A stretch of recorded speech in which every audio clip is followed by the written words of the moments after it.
Bismillahirrahmanirrahim. Hendaklah kita tingkatkan lagi membaca Al-Quran di bulan Ramadan. Karena Ramadan bulan Al-Quran, dan bulan Allah turunkan padanya Al-Quran. Sebagaimana dalam surat Al-Baqarah ayat 185. Syahrul Ramadan alladzi unzila fihi Al-Quran hudan linnasi wa bayyinatin minal huda wal furqan. Bulan Ramadan adalah bulan diturunkannya Al-Quran sebagai petunjuk bagi manusia, dan di dalamnya terdapat ayat-ayat yang menjelaskan petunjuk hidayah dari Allah dan pembeda antara yang hak dan yang batil.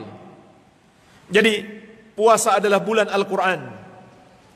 Dalam hadis yang diriwayatkan Imam Ahmad dari Abdullah bin Amr bin Al-As radhiyallahu anhuma, Rasulullah sallallahu alaihi wasallam bersabda, "As-siyamu wal Qur'an yashfa'ani lil 'abdi yaumal qiyamah." Berpuasa dan membaca Al-Quran akan memberi syafaat bagi seorang hamba di hari kiamat. Yaqulu siyam ay rabbi manatuhu ta'am wa syahawat bin nahar fasyaffi'ni fihi. Puasa akan berkata, wahai Rabbku, aku telah menahan dia dari makan dan syahwat di siang hari, maka izinkan aku memberi syafaat untuknya. Wa yaqulul Quran. Kemudian amalan kita membaca Al-Quran juga memohon kepada Allah, manatuhun naum bil lail fasyafi'ni fihi. Ya Allah, aku telah menghalangi dia tidur di waktu malam. Maksudnya dia banyak baca Al-Quran. Jadi baca Al-Quran itu dianjurkan di bulan Ramadan, di siang hari dan di malam hari lebih ditekankan. Maka fasyafi'ni fihi, ya Allah, izinkan aku memberi syafaat untuknya. Fayusyaffa'ani. Kemudian Allah pun mengizinkan amalan kita puasa dan membaca Al-Quran memberi syafaat kepada kita. Maka jemaah sekalian, hendaklah kita lebih banyak membaca Al-Quran di bulan Ramadan. Dan ini kebiasaan Nabi Muhammad SAW dan para sahabat dan para ulama salaf dahulu. Ketika masuk bulan Ramadan, bacaan Al-Quran mereka lebih ditingkatkan. Bahkan terdapat riwayat-riwayat yang sangat menakjubkan. Imam Syafi'i rahimahullah, kalau masuk bulan Ramadan, beliau satu hari 2 kali khatam. Berarti sebulan berapa kali? Bisa sampai 60 kali khatam. Luar biasa fokus para ulama ketika masuk bulan Ramadan untuk membaca Al-Quran.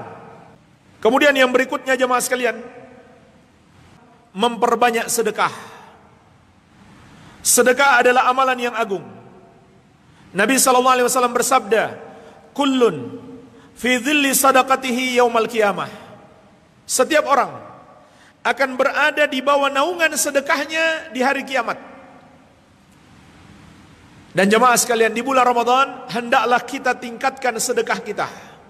Sebagaimana Rasulullah SAW di bulan Ramadan semakin dermawan. Dalam hadis Al-Bukhari dan Muslim dari Ibnu Abbas radhiyallahu anhuma, beliau berkata, "Kana Rasulullah SAW ajwadun nas."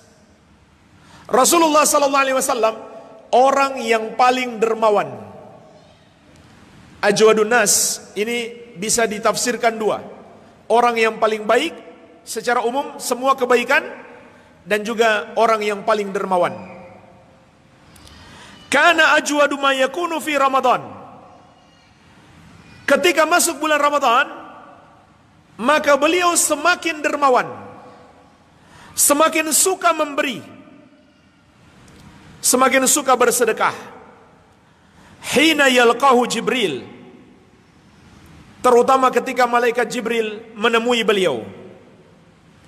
Wa kana Jibril yalqahu fi kulli lailatin min Ramadan fayudarisuhul Quran Dan malaikat Jibril akan datang kepada Nabi sallallahu alaihi wasallam setiap malam di bulan Ramadan, yaitu ketika Nabi SAW masih hidup. Kemudian mengajarkan kepada beliau Al-Quran. Jadi malaikat Jibril semakin rajin datang atau semakin sering datang kepada Nabi SAW untuk mengajarkan Al-Quran di bulan Ramadan. Maka ini juga dalil Ramadan bulan Al-Quran. Tingkatkan membaca Al-Quran. Tingkatkan juga usaha untuk menghafal Al-Quran. Begitu pula mempelajari makna-makna yang terkandung di dalamnya. Fala Rasulullah sallallahu alaihi wasallam hina yalqahu Jibril ajwadu bil khair minar rihil mursalah. Kata Ibnu Abbas radhiyallahu anhuma, maka Rasulullah sallallahu alaihi wasallam ketika ditemui oleh malaikat Jibril menjadi lebih baik lagi dalam melakukan kebaikan-kebaikan melebihi angin yang berhembus.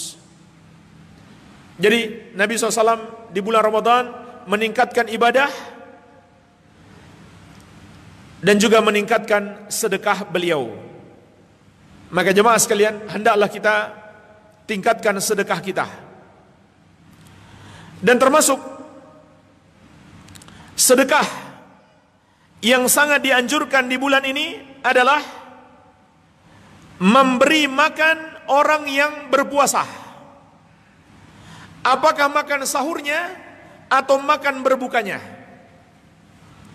Dalam hadis yang diriwayatkan At-Tirmidzi dari sahabat yang mulia Zaid bin Khalid Al-Juhani radhiyallahu anhu, Nabi sallallahu alaihi wasallam bersabda, "Man fattara sha'iman kana lahu mithlu ajrihi ghaira annahu la yanqusu min ajri shaimi syai'an."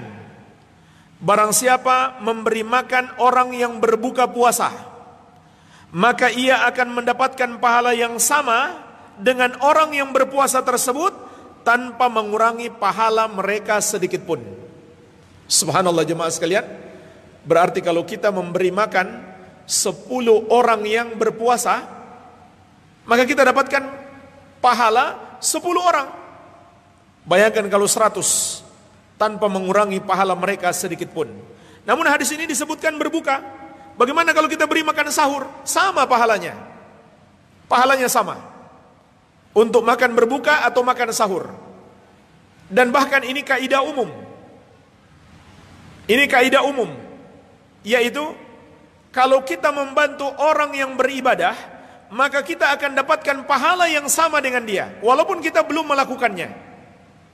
Contohnya, kita sediakan fasilitas untuk jamaah sholat. Kita ikut membangun masjid.